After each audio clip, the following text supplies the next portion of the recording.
buenas noches. La sesión de control al Gobierno ha centrado su atención en el vicepresidente Morado y en su implicación en el caso Dina. El Gobierno respalda a Pablo Iglesias y Moncloa intentan maquillar y reducir el caso del vicepresidente Dina a un mero asunto de faltas.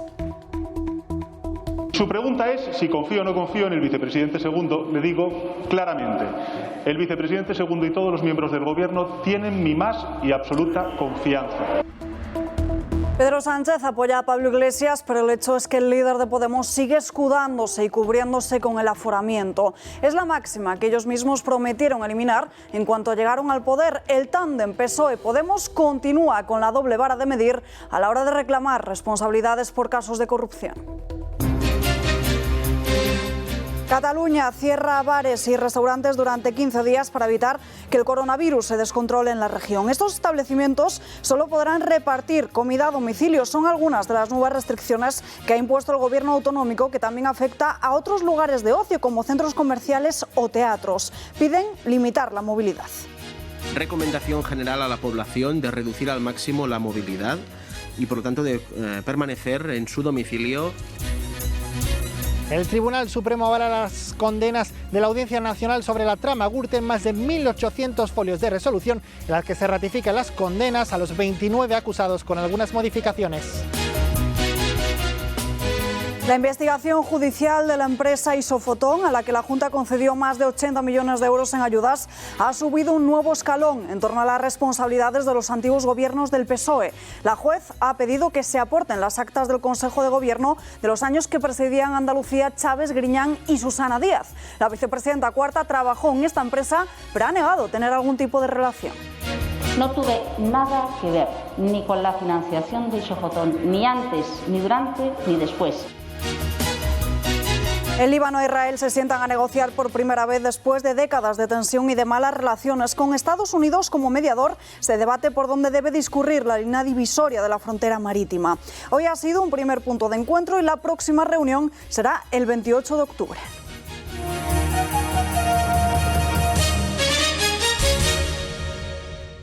Casi 12.000 nuevos casos y 209 fallecidos en las últimas 24 horas. Es el último balance que ha hecho público el Ministerio de Sanidad. En Cataluña se amplían las restricciones para poder evitar la propagación de los contagios de coronavirus en la región. Allí el Gobierno autonómico ha decretado el cierre de bares y de restaurantes. Estos solo podrán repartir a domicilio. Unas restricciones que también van a afectar a otros centros de ocio, como son centros comerciales, gimnasios o teatros.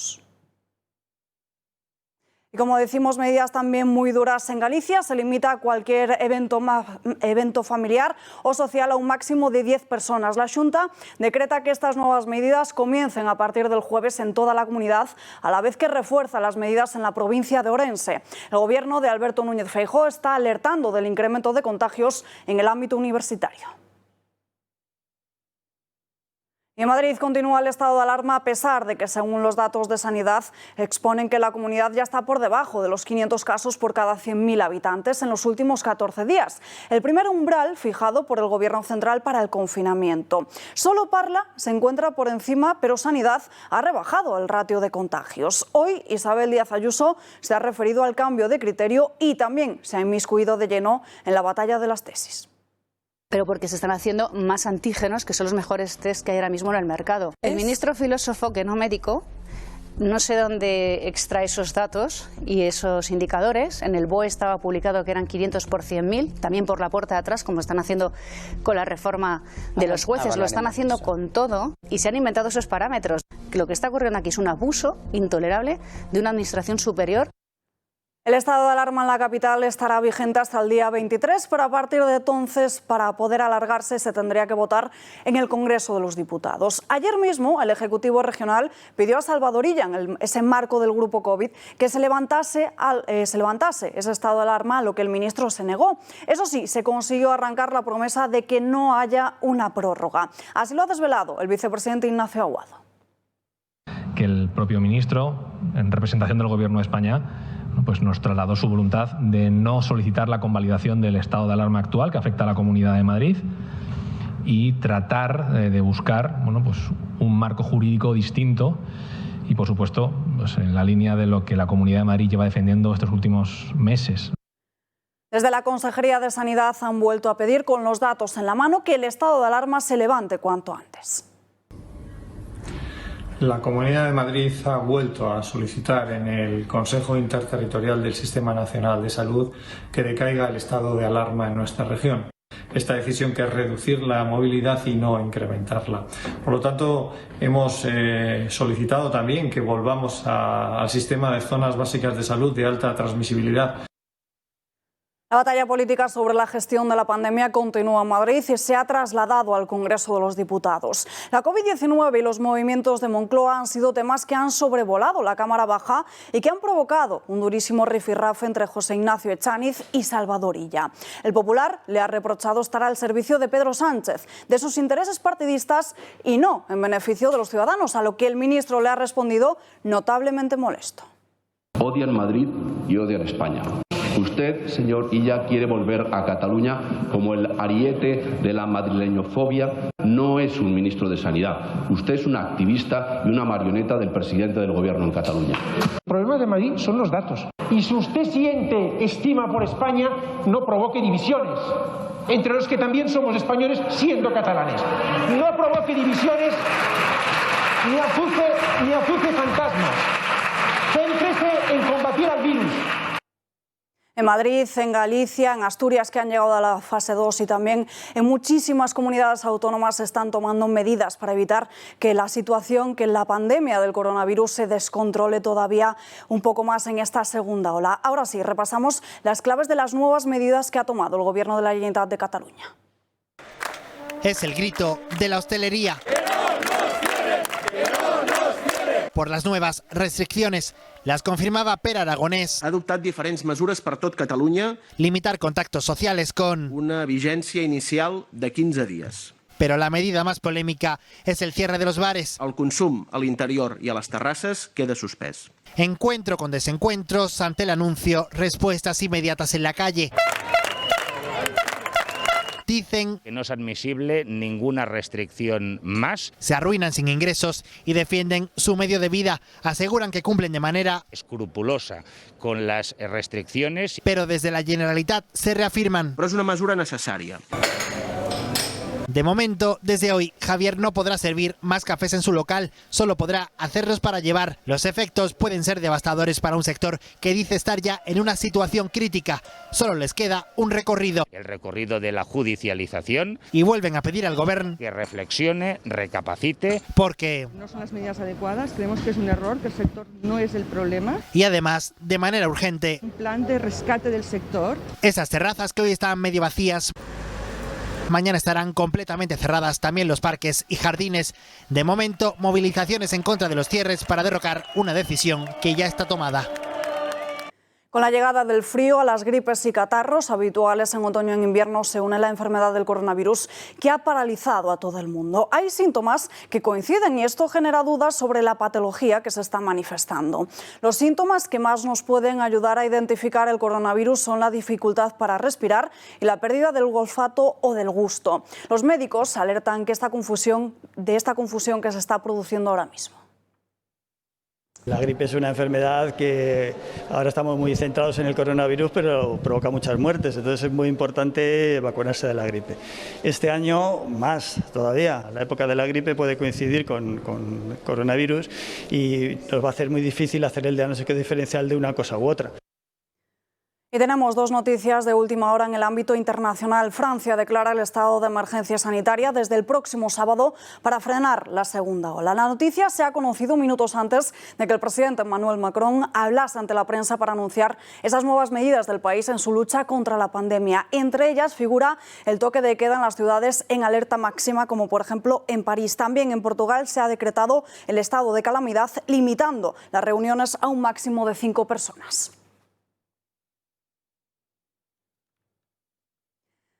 Y una de las noticias del día está en el Tribunal Supremo porque hoy ha confirmado las penas de la primera época del caso Gürtel. Considera que el Partido Popular se lucró, pero consideran, ojo, excesivas las alusiones a la caja B del Partido Popular que motivaron la moción a Mariano Rajoy. La Sala mantiene en 51 años la condena a Francisco Correa y rebaja un poco las de Luis Bárcenas. El tribunal mantiene estas condenas, aunque con ligeras modificaciones para los 29 acusados. La de Luis Bárcenas se sitúa en 29 años y un mes. Ratifica la de Crespo con 36 años y 8 meses de cárcel. Para Rosalía Iglesias, la esposa de Bárcenas, piden 12 años y 11 meses de cárcel. La condena más alta de todas es para Francisco Correa. El Supremo considera que es el que orquestó toda esa trama, el principal cabecilla, y le piden 51 años de cárcel. Penas que están recogidas en una resolución judicial de más de 1.800 folios, en las que el Supremo considera que el Partido Popular sí se benefició de esa trama corrupta. Es clara la sentencia. El grupo Correa orquestó todo un entramado para beneficiarse y modificar los contratos públicos con miembros influyentes del partido. Por tanto, la responsabilidad del PP es como partícipe a título lucrativo por haberse beneficiado de esta trama, y no se puede pedir, por tanto, una responsabilidad penal al no haber ni acusación ni tampoco defensa. Aunque si hubiesen reintegrado la totalidad de los fondos antes de la celebración de este juicio, tampoco se enfrentarían a una responsabilidad civil. La sentencia aboca a una ejecución inmediata, aunque los acusados recurran al Constitucional. El Partido Popular ha acatado las sentencias y lo ha confirmado el portavoz nacional del PP y alcalde de Madrid, José Luis Martínez Almeida, aunque pide reflexionar sobre la conveniencia o no de la moción de censura que llevó a Pedro Sánchez al Gobierno de España y que desbancó a Mariano Rajoy de la Moncloa. Nadie elude ni evade la responsabilidad en el Partido Popular como consecuencia de esa sentencia. Todos la acatamos, pero al mismo tiempo políticamente merece la pena la reflexión de si de verdad la moción de censura estaba justificada o no estaba justificada y fue un puro pretexto para que Pedro Sánchez pudiera ser presidente del gobierno y de un gobierno Frankenstein. Al hilo de hacerse pública la sentencia sobre el caso Gürtel, el Partido Socialista ha reaccionado a través de las redes sociales pidiendo explicaciones a Pablo Casado, aunque no haya tenido nada que ver. El partido que sustenta al gobierno asegura que este caso no deja de alargar su sombra sobre el PP. Terminan diciendo: no hay más preguntas, señoría. Fuentes del Partido Popular desvinculan a la actual cúpula de Génova 13 de esa trama. El principal grupo de la oposición traza una línea roja entre el pasado y el presente, aunque desde la izquierda se empeñen en pedir explicaciones a Pablo Casado. Desde Más País y desde Esquerra valoran la condena como algo muy grave. Ratifica la condena de la Gürtel, que no es una condena contra una persona, ni contra dos, ni contra tres, ni contra una manzana podrida, ni contra dos, ni contra tres. Es una condena que ratifica que el Partido Popular como partido es un partido corrupto y que ratifica que el Partido Popular hace trampas. Parece de justicia poética ese primer pensamiento que me ha venido a la cabeza cuando he sabido que justo hoy, un año después de la sentencia absolutamente abusiva e injusta a nuestros compañeros y compañeras, a los presos y presas políticos, pues justo un año después vemos como el Tribunal Supremo confirma lo que ya se sabía, que el Partido Popular en definitiva es una maquinaria de corrupción y de business cuanto menos oscuros. La justicia investiga los consejos de gobierno de Chávez, Griñán y Susana Díaz por las ayudas millonarias a Isofotón.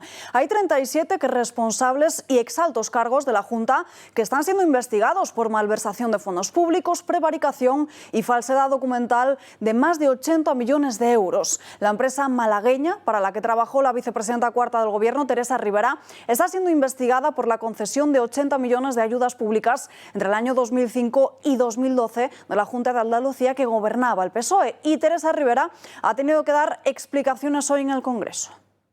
No tuve nada que ver ni con la financiación de Isofotón, ni antes, ni durante, ni después, ni con las cuentas, ni con las decisiones de inversión, ni las decisiones de gasto, ni tuve poderes, ni tuve firma jamás en esa compañía. El Supremo cita al número 3 de Podemos para que declare como imputado por patear a un policía. El Ministerio Fiscal había presentado un escrito de acusación contra Alberto Rodríguez al considerarlo autor de un delito de atentado a agente de la autoridad y de falta de lesiones. Ahora Alberto Rodríguez deberá decidir si quiere o no acudir a declarar ante el magistrado instructor por estar aforado. En el caso de que no decida hacerlo, será entonces cuando el juez enviará al Congreso un suplicatorio solicitando permiso para citarle. En las redes sociales, en el Partido Popular han puesto de manifiesto que a Sánchez se le acaban las excusas para exculpar a sus socios de gobierno con tal de seguir perpetrado en el poder.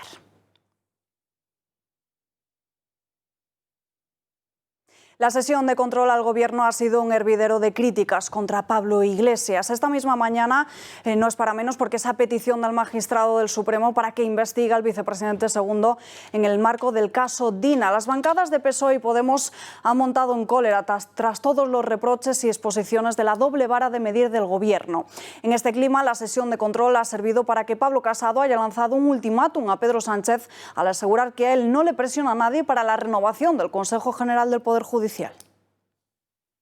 Su pregunta es si confío o no confío en el vicepresidente segundo. Le digo claramente, el vicepresidente segundo y todos los miembros del Gobierno tienen mi más y absoluta confianza. Este es un Gobierno que no tiene ni procesados, ni condenados, ni imputados. A diferencia de cuando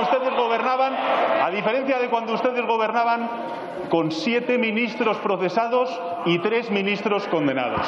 Usted tuvo que cesar al señor Huerta y a la señora Montón apenas semanas de llegar después al Gobierno. Usted tiene en el Gobierno a Calviño, a Duque y a Celaá con sociedades patrimoniales instrumentales para evadir impuestos. Y usted tiene a 3 consejeros de los ERES, a la señora Calvo, a la señora Montero y al señor Planas. Usted tiene un secretario de Estado de Turismo imputado por corrupción. Y ahora tiene a un vicepresidente al que se le acusa de 3 graves delitos. Uno y otro se han echado en cara la lista de imputados, procesados y condenados de los dirigentes de sus respectivos partidos. Sánchez ha desafiado al líder del Partido Popular a desvelar lo que pretende votar en la moción de censura contra él la próxima semana. Fíjese lo que está haciendo usted abriendo la puerta a la ultraderecha. Fíjese lo que está haciendo usted con su estrategia de oposición, de crispación, de provocación y de insultos.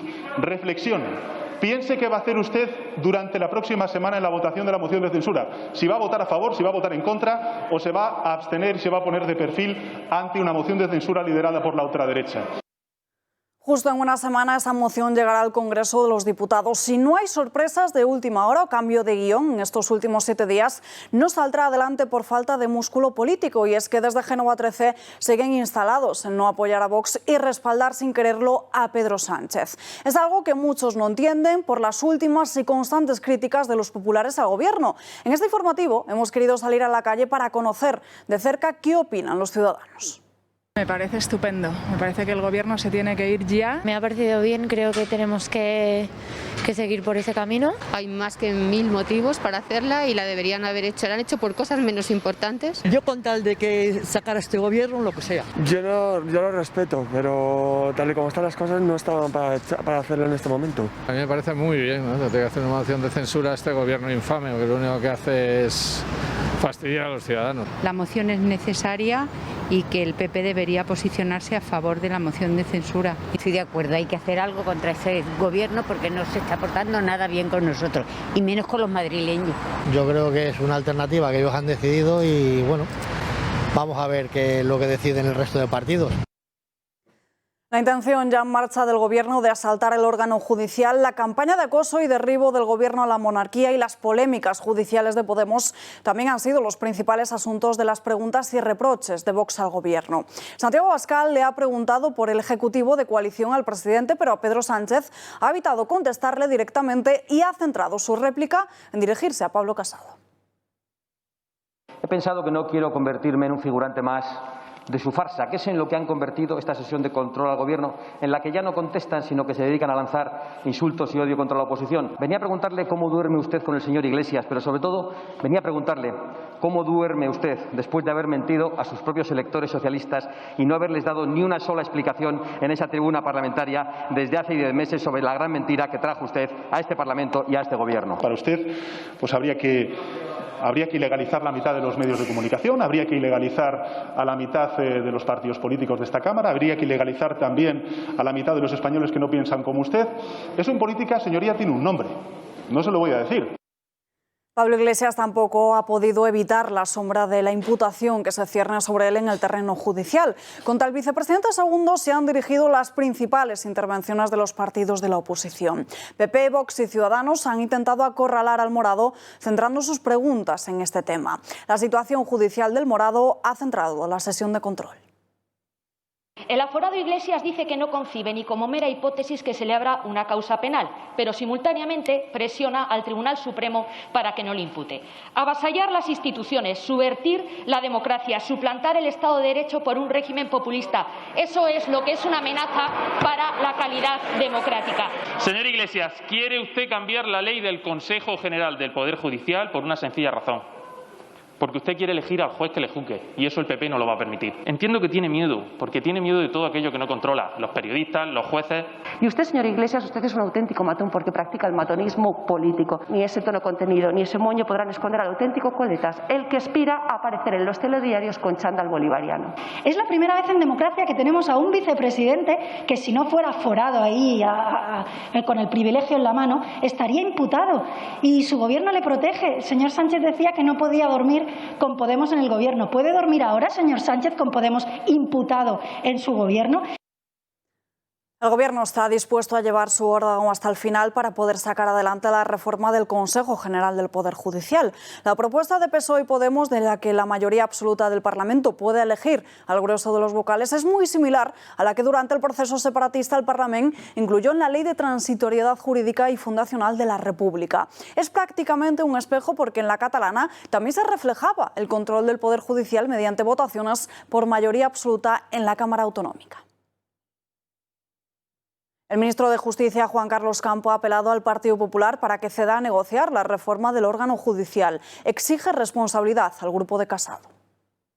Ante este bloqueo sistemático, permanente, donde se tiene cautivo al Poder Judicial, al Consejo General del Poder Judicial, es necesario articular mecanismos. El Partido Popular tiene la obligación constitucional de renovar el órgano de gobierno de los jueces.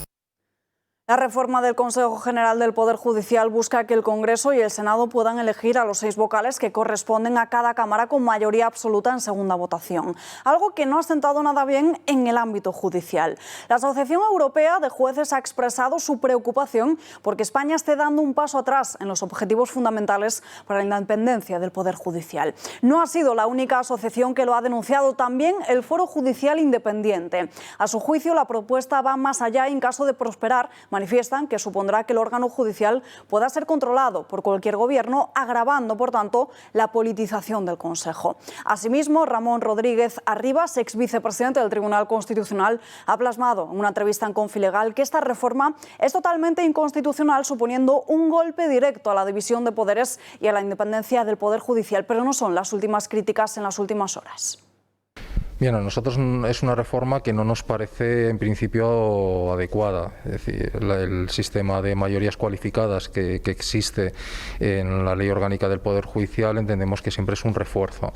Pero es cierto que se llega a esta situación por una manifiesta actuación de bloqueo por parte de algunos partidos políticos. Terremoto en el ámbito jurídico español y también esta noticia no ha caído bien fuera de nuestras fronteras. El gobierno de Polonia ha preguntado en las redes sociales si la Unión Europea va a intervenir en España, ya que la reforma del Consejo General del Poder Judicial presentada por el Ejecutivo de Sánchez e Iglesias es igual que la polaca. En un mensaje de Twitter, el subsecretario de Estado de Exteriores de Polonia escribía hoy que en España el gobierno cambia las reglas para la elección del Poder Judicial.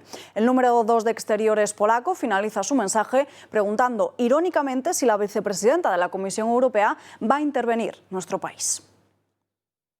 El Congreso avala al candidato del Gobierno para presidir el Consejo de Transparencia con el rechazo de PP y de Vox. José Luis Rodríguez Álvarez, que fue alto cargo con Zapatero, va a cubrir una vacante que llevaba 2 años pendiente. Ha superado la mayoría absoluta que exige la ley, pues ha logrado el respaldo de PSOE, Podemos, Esquerra, PNV, Junts y PCR. Partido Regionalista Cántabro, disculpen, pero el nombramiento no ha sido unánime, ya que PP y Vox han votado en contra por su pasado en el gobierno socialista de Zapatero. Fue mano derecha de Francisco Camaño, ministro de Justicia. La Comisión de Educación del Congreso va a votar el jueves si hay o no comparecencias sobre la ley CELA, después de que PSOE y Podemos lo hayan rechazado el pasado martes. Hay un punto muy escandaloso en ese decreto, el que permite pasar de curso y obtener los títulos de ESO y de bachillerato sin límite de suspensos. 7 comunidades autónomas han decidido no rebajar la exigencia a sus alumnos durante este curso escolar, mientras que la ministra de Educación dice que en España el sistema español es abusivo. Por tanto, la repetición ha de ser, y es, así está concebida en el sistema, una medida excepcional por su propia naturaleza. Sin embargo, el sistema educativo español es abusivo, abusa con las repeticiones. En toda la OCDE hay un índice de repetición equivalente a un 11%, en España 29%. Mañana jueves también se va a enviar a Bruselas el plan presupuestario de 2021 con las nuevas cifras y reformas. Los partidos de gobierno concluyen su propuesta fiscal y comenzarán a negociar en cuestión de horas las cuentas públicas con los diferentes grupos políticos. Se desconocen los socios preferentes de Moncloa, aunque tienen abierta la vía de Ciudadanos y también la del bloque de la moción de censura. El Gobierno enviará mañana jueves a la Comisión Europea el plan presupuestario del año 2021, junto al nuevo cuadro macroeconómico, las tasas de referencia de déficit tras haber suspendido las reglas fiscales y el techo de gasto de los nuevos presupuestos que incorporarán ya 27.000 millones adelantados de los fondos europeos. También recogerá las directrices básicas del proyecto plasmadas en buena medida en el Plan de Recuperación, Transformación y Resiliencia, que contempla una inversión de 72.000 millones de euros entre 2021 y 2023. De esta forma, el Ejecutivo remitirá el jueves a Bruselas el plan presupuestario en plazo, puesto que la fecha límite está fijada para el 15 de octubre, sin necesidad de pasar antes por el Consejo de Ministros y con las líneas básicas de los presupuestos generales del Estado, cuyo proyecto está prácticamente cerrado y que será presentado por el presidente del Gobierno y el vicepresidente segundo en los próximos días. El plan presupuestario de 2021 marcará como objetivos el apoyo al crecimiento y el empleo, el refuerzo de los servicios públicos y la canalización de los fondos europeos para propiciar la recuperación tras la crisis del COVID, y se sustentará en un límite de gasto no financiero conocido como techo de gasto de 196.097 millones de euros, un 53,7% superior al aprobado en febrero y que incluye transferencias extraordinarias a las comunidades autónomas y seguridad social y parte de los fondos europeos. Además, incluirá el nuevo cuadro macroeconómico del Gobierno, que prevé una caída del PIB del 11,2% este año, con una tasa de paro del 17,1%, y contempla un crecimiento del 7,2% en 2021, que podría alcanzar el 9,8% teniendo en cuenta los fondos europeos, junto a un desempleo del 16,9%. En cuanto al déficit público, informará de su estimación de que escale hasta el 11,3% del PIB este año como consecuencia de la crisis y el mayor gesto para paliar las consecuencias, así como de una tasa de referencia de déficit del 7,7% en 2021, en tanto que el cálculo para la deuda pública es que repunte al 118% del PIB este año. CIMIC de ACS logra la extensión de un contrato minero en Australia por 67 millones de euros. A través de su filial CIES ha conseguido esta nueva adjudicación durante un nuevo plazo de 12 meses. Entrará en vigor el próximo mes de diciembre en una mina del estado de Queensland. A través de la extensión del contrato, CIES va a continuar presente en este proyecto minero, operando y manteniendo 3 flotas de excavadoras en esta ubicación para trasladar sobrecargas adicionales.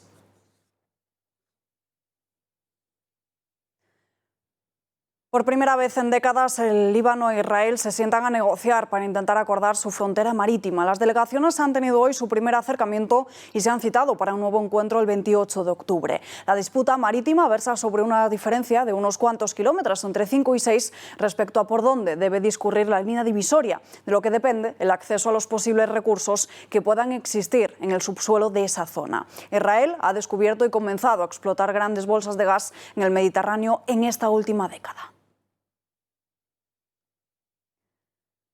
Centenas de edificios se han iluminado en Estados Unidos para concienciar sobre el cáncer de mama. El rosa, el verde y el azul eran los principales colores de los que se tiñeron los rascacielos para enviar un mensaje sobre esta enfermedad que en la actualidad no tiene cura y de la que fallecen unas 600.000 personas al año en todo el mundo.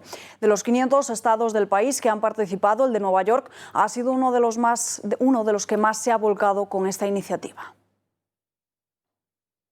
No hay tiempo para más, hasta aquí las noticias. Volvemos mañana a las 8:30 con más información. Gracias por acompañarnos y muy buenas noches.